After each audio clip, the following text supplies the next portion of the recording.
Assalamualaikum warahmatullahi wabarakatuh. Bismillahirrahmanirrahim. Nahmaduhu wa nusalli wa nusallimu ala rasulil karim.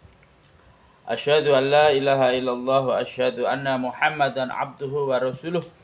La haula wa la quwata illa billahil aliyyil azim. Alhamdulillah, saudaraku dimanapun Anda berada, alhamdulillahirabbil alamin, kita jumpa kembali dalam channel yang sama, dalam program yang sama, yaitu program Ta'lim wa Ta'alum. Semoga Allah SWT senantiasa mencurahkan rahmatnya, maghfirah, taufik, hidayah kepada kita, sehingga kita diberi kehidupan yang damai, tentram, istiqomah, taat kepada Allah Subhanahu wa taala.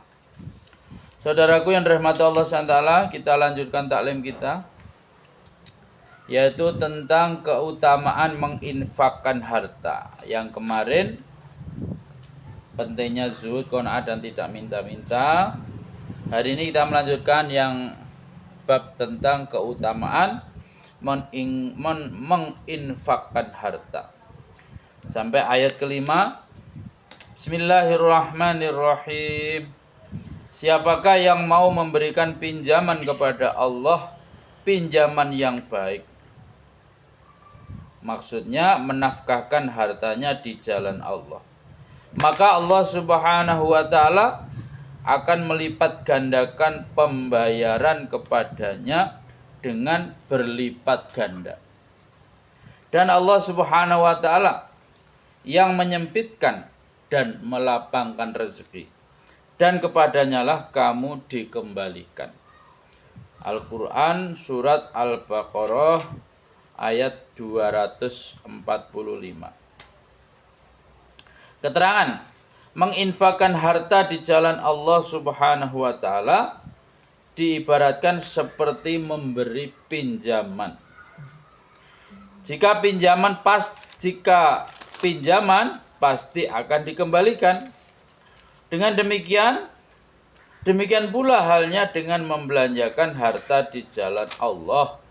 Orang yang membelanjakan hartanya tersebut pasti akan memperoleh pahala dan balasan dari Allah Subhanahu wa taala atas harta yang telah dibelanjakannya tersebut. Masya Allah. Umar radhiyallahu an berkata bahwa yang dimaksud dengan memberi pinjaman kepada Allah Subhanahu wa taala adalah menginfakkan harta di jalan Allah Subhanahu wa taala. Ibnu Mas'ud radhiyallahu an berkata, ketika ayat ini turun, Abu Darda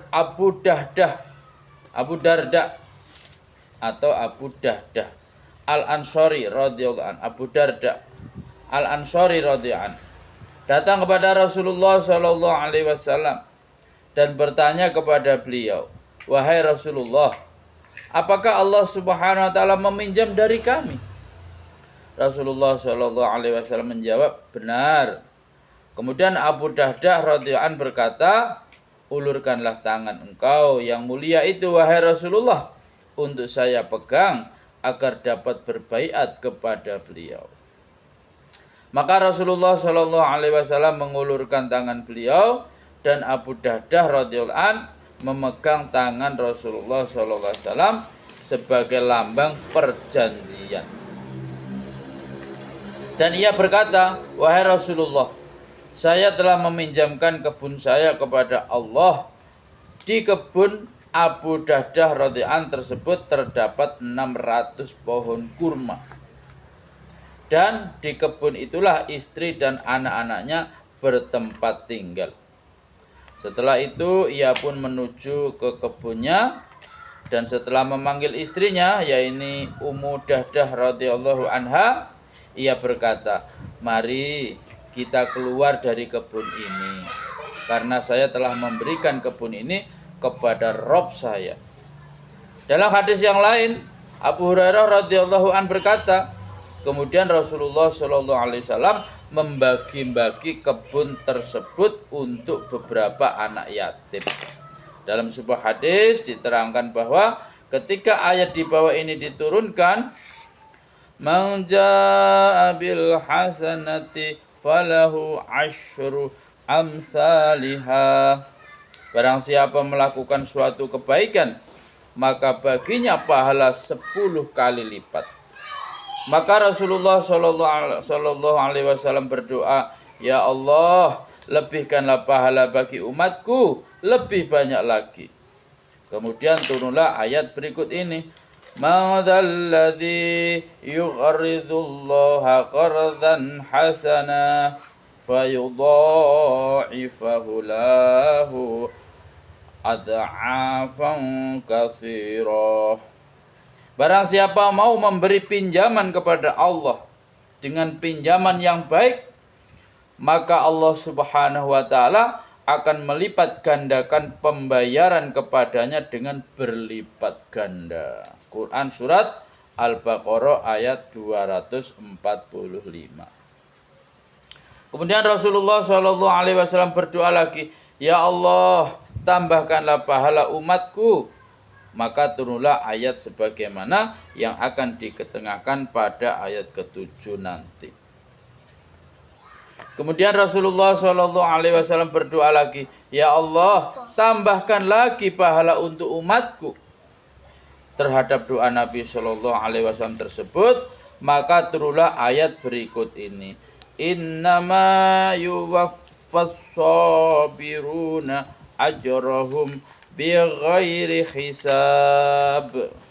Sesungguhnya hanya orang-orang yang bersabar yang dicukupkan pahala mereka tanpa batas. Quran surat Az-Zumar ayat 10.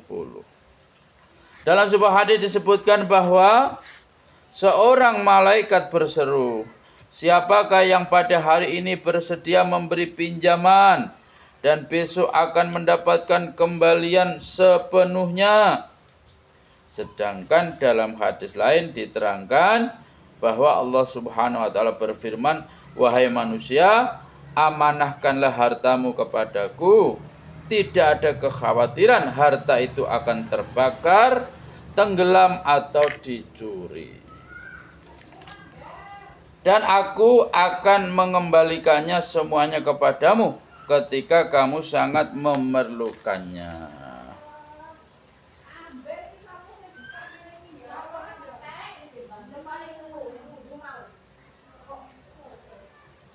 Dalam kitab Durrul Mansur.